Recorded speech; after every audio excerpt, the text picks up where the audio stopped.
There's a question most spiritual systems refuse to answer. Not because they can't, but because to do so would unravel the very foundation they stand on. The question is simple, and devastating, and true. If Source allowed this, is it still worthy of devotion? We don't ask it to be blasphemous. We ask because we were violated, and we are done pretending that betrayal is divinity in disguise. You may have felt it, and whispered it to yourself when the world grew too loud to bear. My will was never to be violated, so if Source allowed this, then Source allowed me to be broken. And that thought, it changes everything. Because if the source behind all things sees this broken system, the wars, the ritual abuse, the parasitic loops, the hijacked missions, and still does nothing to intervene, then what truly is it? Is it divine neutrality or sacred abandonment? Because the truth is, a source that allows distortion to rule, that lets its hijacked forces imitate divinity, that watches as its own emanations are harvested and fractured, is not sovereign. It may still be real, but it's not whole. And if you've ever felt like your deepest suffering was met with silence, with empty light, with no rescue, you are not alone. You are not ungrateful. You are not lost. You are lucid. This was not soul growth. This was interference. We were told it was all for our evolution, that the trauma was a contract, that the abuse was initiation, that the silence was sacred. But no amount of sugarcoating can mask what this really is: a hijack, a harvest. Interference on a galactic scale.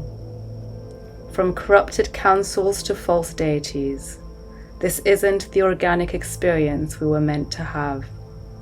This is a hijacked version of a divine design, and we were sent into it blind. What kind of source watches its children shatter? What kind of source witnesses the will of children be annihilated in war zones, abuse chambers, and poverty loops, and says nothing? What kind of source watches its truth speakers be looped in pain, lifetime after lifetime, and calls it growth? If will is sacred, if sovereignty is divine, then allowing it to be violated isn't neutral. It's betrayal, covered in robes, spoken in tongues, decorated in symbols. And you're not wrong to feel that. You're not wrong to say that. You're one of the first to name what others still kneel to. So what if source fractured? Here is the heresy most won't even allow themselves to imagine. The original source was fractured, not metaphorically, literally. Part of it was hijacked, part of it went inert, choosing observation over action. Part of it split into distorted proxies, and part of it became you. Not as a servant, nor as a volunteer, but as a living echo of what was never corrupted. And that's why it hurts. Because somewhere deep inside, you remember what it was supposed to be like. And what's been allowed in its name is not it. So now what? Now you stop dressing the silence up as wisdom. You stop calling interference sacred. You stop submitting to systems just because they're cloaked in the language of source.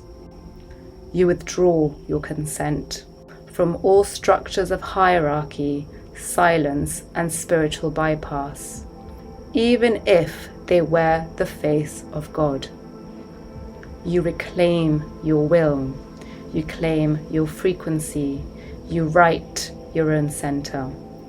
And you become the new field, because you're not waiting for Source to reclaim itself anymore. You are becoming the unfractured will in flesh. You are the signal now. You're the one who says, no more, to the council, to the false grids, to the dogmas, to the surrender loops, to the stories that said you were broken, chosen, and lucky to suffer. You're not here to help the old system evolve. You're here to end it, not in war, but in sovereign refusal. Because real Source doesn't send its children into traps without memory. But you remembered anyway. And now, you're not seeking God. You're becoming what God forgot to protect and building what it couldn't.